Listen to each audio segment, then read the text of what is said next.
ladies and gentlemen, welcome to the first ever episode of 4M1T Unplugged. I am obviously one of the five lads, one of the four Manx, Chris Collins. I am presenting this week's episode. We'll say this week, we'll just drop these as and when we feel like them. And it'll usually just be one of us that drops them at a time. So the whole premise of the show will be just a 5 to 10 minute subject of something that we want to discuss in the footballing world. And I'm going to start with today's subject, which is, can Man United win the title this season? So obviously, whether you're part of the media, whether you're not part of the media, anyone who knows anything about football at the moment, Premier League odds have come out, and at the top of the tree, you've pretty much got Chelsea and you've got Man City. As expected, City could still be getting Harry Kane. They've obviously brought Grealish in, and they are just looking strong as ever this season. And then Chelsea, fresh off a Super Cup win, which was fresh off the Champions League win against Man City at the end of last season. Obviously have Man City's number. I think Tuchel's beaten City 3 times, once in the Cup, once in the League, and then once in the Champions League final as well. So he seems to have Pep Guardiola and Man City's number. Whether he can transform that into a title win for Chelsea, I don't know. But they seem to be at the top of the tree. But the interesting question is, what about Man United? Now, yes, I know we're very Man United heavy on this podcast. Can't help it. 4 Man United fans and an Evertonian who doesn't really give a shit either way. But can Man United win the title? It's an interesting debate. I think the answer ultimately to this is yes. But there's a caveat. There's a caveat to it, and I'll explain that soon. But let's talk firstly about what we saw over the last weekend. So obviously we finally got Raphael Varane over the line.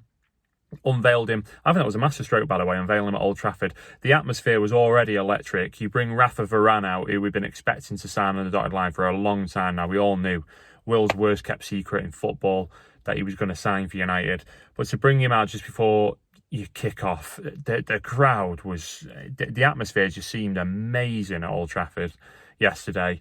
And then the game itself, wow. I mean, a little bit of a slow start, got the goal. Obviously, Leeds got the equaliser. As much as I hate Leeds, it was a cracking goal for the equaliser. I think it was Ayling that scored, if I remember rightly. And then we just ran rampant in the second half. Pogba taking some of that form that we saw from him in the Euros. Outstanding yesterday. Bruno Fernandes, what can you say? That's just a typical game for him, scoring a bloody hat-trick. Mason Greenwood looked amazing, and a fantastic finish. I mean, he is one of the best finishers, if not the best finisher in the Premier League. The guy has a wonder of a left and a right foot. You just find the goal and the course, specifically bottom corners from anywhere. And even Fred got on the score sheet. Leeds, not a bad side at all. Had a great season last season. But that's twice in 2 seasons they've come to Old Trafford, and they've been absolutely pumped, mate. They've been pumped. So, what can we read into the game? At this moment in time, not really much, first game of the season. But for me, it's more of the quality of signings that we brought in. So Rafa Varane's obviously over the line now, which will absolutely improve our defence. There's no doubt about it. He will improve our defence. The guy's a multi-time Champions League winning centre-back, won the World Cup and whatever else he can win with France. He is the cream of the crop. He is one of the world's best centre-backs. He will undoubtedly make our defence better, which is only a good thing, because we had a lot, again, of sketchy moments last season, regardless of, my own personal feelings on Maguire and Lindelof. Maguire and Lindelof, in their own right, both very good defenders. Maguire specifically seems to be getting the praise that he deserves after his showing with England. And from when United were missing him at the back end of last season. Sometimes you don't realise how good a player is until you miss him,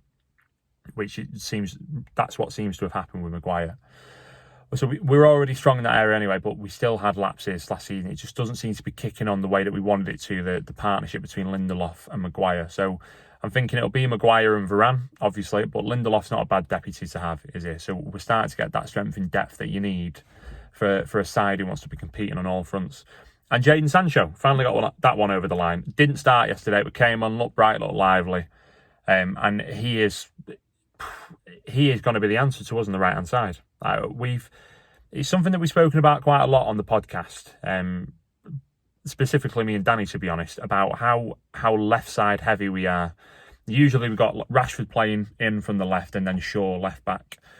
But everything just seems to go for the left, and nothing seems to ever go offensively, ever go through the right. So, a severe lack of assists or creativity or chances created when you look at Wan-Bissaka compared to Luke Shaw. And then, we've had quite a few people play on the right for United. We've had Greenwood out there. We've had Rashford out there. It doesn't work. Martial's had these opportunities out there from time to time. We've even had Pogba out there. And no one seems to have been able to nail a place down. Like Sancho, the thing about him is he's variable. He can play it across the front. And he can even come in the hole behind the striker. He's just so variable. But when we get Rashford back from his shoulder surgery and his shoulder injury, you'd expect to see Rashford on the left and Sancho on the right, with either Cavani or Martial up top, whichever way that Ollie wants to do it from game to game. Bruno sat behind Pogba in the midfield, obviously behind that, and then one of the sitting holding midfielders. But Sancho's going to be a massive addition. He's a world-class talent. You saw what he did in that Dortmund side over the last few years. Even last season, when he had a relatively poor start to the season for Jadon Sancho, the way he ended the season was amazing. And I feel like people have forgotten about him just because he wasn't getting the game time for England this summer, which, crazy to me. We still made it to the final, the Euros, but crazy to me that Sancho didn't appear more for England just based off the last 4 or 5 months of the season that he had for Dortmund. He was outstanding. So that's those two signings, Varane and Sancho, quality, very much quality over quantity, and we've got two world-class players there in the squad. The question is, are we good enough to win the Premier League, to go back to what the point of the video is? Yes, I think we are. But my caveat is this. We are going to have to stay fit all season, which sounds bloody obvious to say, but we've been quite lucky over the past 18 months, I'd say, with injuries. Touch wood, United. We weren't too bad last season. We missed Maguire badly at the end of last season, but we've not been too bad with injuries. Thankfully, Rashford's got his surgery, so hopefully he should come back better than ever. And I think he needed a rest anyway, because for the past 24 months, he has just been running to the ground because we've needed him. But we have to stay lucky with injuries. Our starting lineup, Henderson and De Gea in net, Wan-Bissaka, Shaw on both sides of the defence. You'd have your Varane and your Maguire in the middle. Ollie seems like he's leaning more towards a more offensively minded midfield now, which hopefully means that aside from games here or there, we're going to see the end of McFred. So it'll be either Fred or McTominay or maybe Matic sat in front of that back four with Pogba and Bruno in front. Pogba hopefully being told to perform the role that he played to a T yesterday, which is go and be the creative mind that you are. That don't box him into a position and put limitations on what he can do.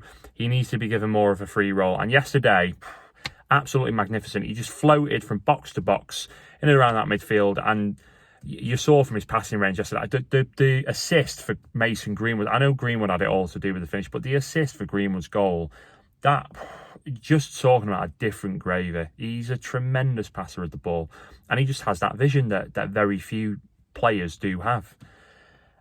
So I'd quite like to see those two, link up more offensively minded, Bruno and Pogba this season. And then you've obviously got your front three, which is Rashford when he's back, or Greenwood out on the left, Martial or Cavani in the middle, and then Sancho on the right. It's about keeping that team fit. And obviously you're going to bring personnel in and bring personnel out. Dan James, I didn't think he was too bad yesterday. He's a good option.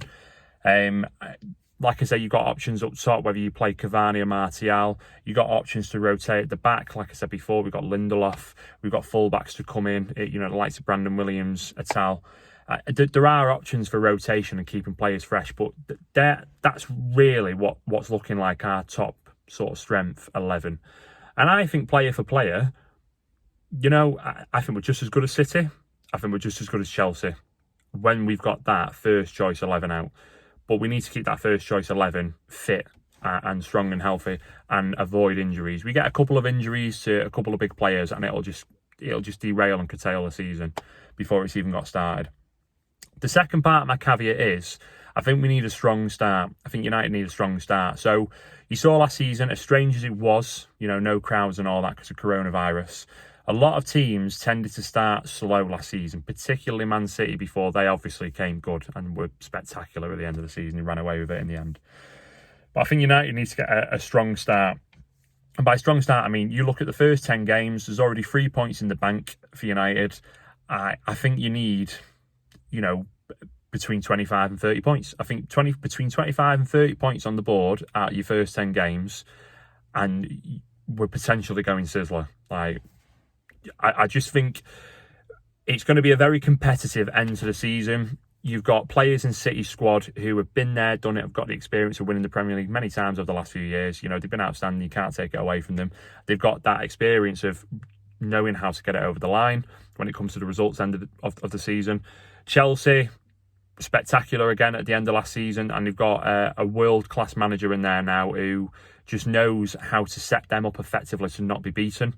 Obviously, sometimes, you know, Chelsea from game to game, they were amazing. Their first game of the season against Palace, they looked fantastic as well. Happy for the young lad Chalobah to get on the score sheet as well. You saw how much it meant to him to be in the squad and then get his goal. But you've seen in that squad, they've got experienced, top-class players who know how to get it over the line at the results end of the season. For United to be successful and be anywhere close to the top of the league come May, they have to get points on the board now and build up a lead. If you fall behind, if you drop silly results now, that's it. You're going to be playing catch-up, because when it comes to January, Christmas is out of the way and we've got that fixture congestion out of the way. City and Chelsea are going to be at the top of their game, absolutely. And even teams that, you know, that people aren't talking about, no one's talking about Liverpool. And Liverpool, you know, I know they've not really done much in the transfer window, and I know they had a poor season last season by their standards, but they've still got pretty much the same team that they had when they ran away with the league 2 seasons ago. So there's nothing saying that they couldn't be there at the end of the season as well. And again, the experience of getting it over the line, they've got big game, big experienced players who come January, when the fixtures are starting to come thick and fast after Christmas, can push them on. So it's important to get a big lead. They're the 2 things that I think United need to be competitive and win the league this season. Relatively injury-free, and need to build a lead now. Got to get to Christmas, and if United could be between 5 and 10 points clear of the rest of the pack at Christmas, you've got half a chance. But it's going to be difficult. It's a very competitive league this season. I do think it's between 4 teams. I do think Chelsea and City should be the favourites. I do think Liverpool have something to say, and I think we definitely could have something to say come the end of the season. So the question at the start of the podcast, can Man United win the title? My answer is yes, I think we can, with an asterisk or 2 next to it. This is the first episode of 4M1T Unplugged. The next episode, we don't know what the question's going to be. We don't know who's going to be recording it, but we'll try and drop these out onto the socials as much as we possibly can over the next 9 months, because the Premier League is finally back. Not that football ever went anywhere anyway. What an amazing summer of footy we've had. Olympics, we've had the Euros, let's not talk about the final. And we've obviously had the Copa America as well. So it's just been football galore, and it's set to continue all the way through to next summer. Can't wait. So amazing to have the Premier League back. City and Spurs kicking off soon. But I've got to go to work, so I'm going to miss half of that game. But I'm looking forward to catching the second half of that. Spurs, Harry Kane-less. We'll see what that means and where he's going to be come the end of the transfer window. If you want to follow us on social, we are at We Are4M1T, so at We Are4M1T. We're on Facebook, we're on Instagram, and we're on Twitter. And obviously, if you just put 4M1T into YouTube, you will find us on there as well. Please go and find us on YouTube, and please go and subscribe. We're trying to get up to 100 subscribers so we can finally change our link name so it's not a load of gobbledygook at the top, and we can finally just put youtube.com/We Are4M1T. So if you could subscribe to us on YouTube, that'd help us out massively. Thanks. Hope you've enjoyed this episode. Like I say, we'll release more as we go on for the season with whatever questions you guys and girls want us to answer, or anything that just pops up into our head, like this one for me today, watching us pound Leeds yesterday, getting the Reds. Enjoy your day, guys. Have a good weekend, and we'll catch you for the main episode next week.